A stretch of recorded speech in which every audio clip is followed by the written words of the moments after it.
Gros mea culpa, c'est pourquoi je mets ce fabuleux sweat, c'est pour m'excuser d'avoir mal prononcé le nom de LeBron James.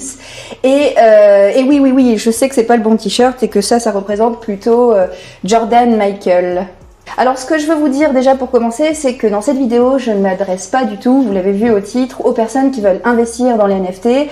Alors je sais que comme ça, d'un point de vue extérieur, ça peut paraître une excellente affaire, donc d'acheter des NFT, de les revendre plus cher, etc. Oui, c'est peut-être bulle spéculative comme celle de l'art contemporain, soyons précautionneux. Et si vous êtes dans le domaine de la crypto-monnaie, vous avez déjà vu par exemple la période folle des ICO. Les ICO, il y a eu aussi beaucoup de shitcoins, c'est-à-dire que les gens ont investi dans des tokens qui valent pas un clou. On a vu ça encore avec la DeFi, et c'était même pire, avec toutes les food tokens, hein, vous vous souvenez, YAM, etc., où les gens ont perdu aussi beaucoup d'argent. Et maintenant, on voit aussi ça un peu avec les NFT, c'est-à-dire que c'est le délire, les gens achètent des gifs ou des images qui représentent un chat avec un slip, des milliers de dollars, et certainement ça ne les vaut pas, c'est-à-dire qu'à chaque fois devront trouver un autre acheteur qui le voudra, mais que fondamentalement elle parie sur du vide, ça spécule, c'est quasiment du Ponzi. Mais dans cet univers sombre, il faut savoir, comme pour les ICO, comme pour la DeFi et comme pour les NFT certainement, dans ce tas-là, dans ce qu'on voit là, il y a aussi des pépites, il y a aussi des bonnes choses, il y a aussi des très bons NFT qui vont vous rapporter, qui sont des bons investissements en soi et qui sont aussi intéressants d'un point de vue esthétique et artistique. Vous allez voir qu'à un moment ça va se corréler. Un peu comme pour les ICO, les tokens qui ont pris de la valeur, c'est simplement des tokens qui en fait avaient un vrai sens, une vraie utilité pratique. Et donc voilà, le token a pris de la valeur, la société existe toujours, etc. Et bien pour les NFT, c'est pareil. Si vous avez le flair, que vous êtes un peu intuitif et que vous connaissez un peu le monde de l'art, vous pourrez faire certainement de très bonnes affaires si vous visez tout de suite les bons artistes. Mais alors si vous vous baladez sur OpenSea juste pour acheter, là clairement vous risquez de perdre de l'argent tout simplement.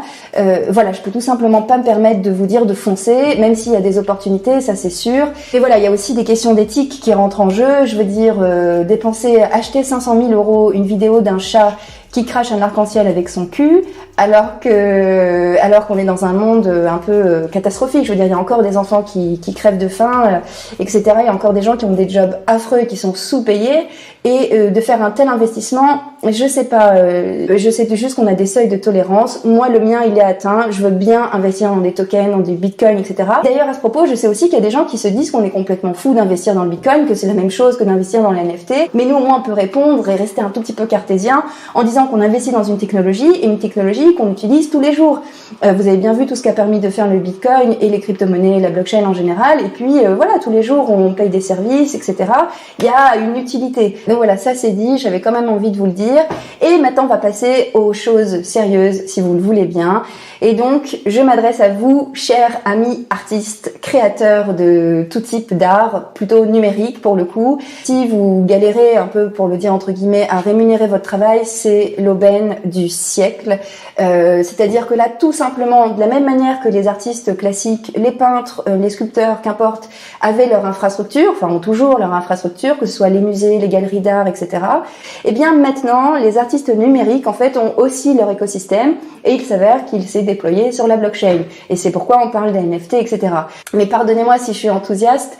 Je suis enthousiaste de manière générale pour cette technologie et je pense très sincèrement que c'est une opportunité pour vous. Vous n'avez pas grand-chose à perdre. Les avantages sont nombreux. Déjà d'une, vous allez être rémunéré et puis pas de n'importe quelle manière, c'est-à-dire que là, avec les NFT, vous pouvez mettre un système de pourcentage à chaque fois qu'il y aura une vente. Vous pouvez mettre 10%, 20%, c'est vous qui choisissez. Et en gros, ça veut dire quoi? Ça veut dire qu'à chaque fois que votre NFT est vendu, vous toucherez une commission. Et vous imaginez bien que normalement, votre NFT sera vendu de plus en plus cher. Vous toucherez une commission donc à vie sur toutes les ventes que vous ne ferez pas vous-même. C'est quand même du délire. Vous avez compris quand même que c'est du revenu passif. Un revenu passif sur le long terme avec vos œuvres, c'est inouï. Je veux dire, maintenant, de toutes les professions, ce sera peut-être celle qui sera la plus rentable et la plus intéressante d'un point de vue lucratif. Je sais que c'est dangereux de se dire ça parce qu'on se dit que maintenant, les personnes vont être davantage poussées par l'argent plutôt que par l'art, mais de toute manière c'est pas la blockchain qui a fait ça. Ça fait longtemps qu'on voit des artistes pécuniers ou avec une tendance financière qui sont arrivés sur le marché. C'est pas moi qui vous l'apprends, mais voilà, c'est comme ça. Il y aura toujours des gens qui voudront manger plus, mais il n'empêche qu'il restera toujours des artistes et des artistes qui pourront vivre de leur art. Donc vous avez ce premier avantage-là qui est incroyable. Le deuxième avantage, c'est que vous gagnez aussi de la visibilité artistique et de la reconnaissance. Comme on le disait tout à l'heure, les artistes numériques n'avaient pas encore un bel écosystème, il n'y avait pas de grandes plateformes où on pouvait y accéder, alors que là, il y a de plus en plus de plateformes, vous trouvez un public qui veut acheter vos œuvres et qui va tout simplement aussi reconnaître par là votre talent. Aussi, quand je dis ça, il y a quelque chose que je dois vous dire, c'est que c'est pas non plus facile. C'est-à-dire que n'imaginez pas que vous allez mettre simplement une œuvre sur une plateforme et que là vous allez avoir le succès fou, que ça va se vendre des milliers de dollars. Finalement, les grandes œuvres qui se sont vendues très très cher, que ce soit Beeple, etc., c'est quand même des artistes qui avaient déjà une reconnaissance. C'est-à-dire que si vous voulez cartonner avec vos NFT, pensez à une stratégie. Essayez déjà d'avoir, bon, c'est la dure loi de notre époque et de notre économie contemporaine. Si vous n'avez pas un réseau social, enfin des réseaux sociaux étoffés, si vous n'avez pas déjà une grosse présence sociale entre guillemets, ça va être plus dur pour vous parce qu'en fait finalement les œuvres qui s'achètent les plus chères, c'est quand même des œuvres qui sont liées à des profils affirmés ou dans le milieu. Voilà, on passe à la deuxième partie. Ok, alors on enchaîne direct. Ce que je veux vous montrer, c'est 4 plateformes super importantes pour vous. Il faut savoir qu'il y a plusieurs plateformes, mais c'est à vous de choisir les plateformes les plus pertinentes selon votre profil. Donc là, je fais un bref aperçu pour pas que ce soit trop long et trop barbant. Par exemple, la première, moi c'est l'une de mes préférées. Là vraiment, c'est du grand niveau. Alors pour s'inscrire, très clairement, ce type de plateforme-là vous demande de vous inscrire. Même si ça peut être rébarbatif, faites-le quand même, parce qu'encore une fois, vous n'avez rien à perdre. Alors il y en a une autre avec du très très bon niveau aussi, ça s'appelle Now Origin, elle est vraiment géniale aussi.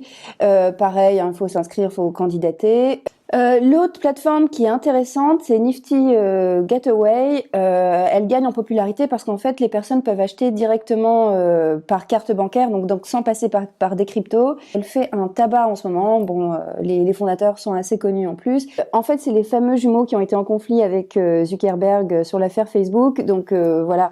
Et enfin, là, je vais vous montrer 2 plateformes hyper populaires et là, pour le coup, elles sont accessibles. D'ailleurs, en fait, les NFT, vous allez voir, circulent de plateforme en plateforme la plupart du temps, mais elle est accessible. Rarible, vraiment un bon choix. Et puis enfin, on a OpenSea, la plus large en fait, tout simplement parce qu'elle accepte tout le monde. Et quand je dis ça, vous pensez bien qu'il y a des dérives, c'est-à-dire qu'il y a aussi des œuvres bidons. Ça reste quand même un marché secondaire, c'est-à-dire que c'est là aussi où on va revendre des NFT qu'on a achetés ailleurs. Donc ça reste aussi intéressant. Alors pour avoir parlé avec quelques artistes, ça les rebute forcément de candidater ou quoi, surtout qu'on va vous demander, comme je vous avais dit tout à l'heure, on va quand même vous demander vos réseaux sociaux, votre page web, etc. Donc peaufiner tout ça. Donc voilà pour la partie 2, j'essaie d'être rapide.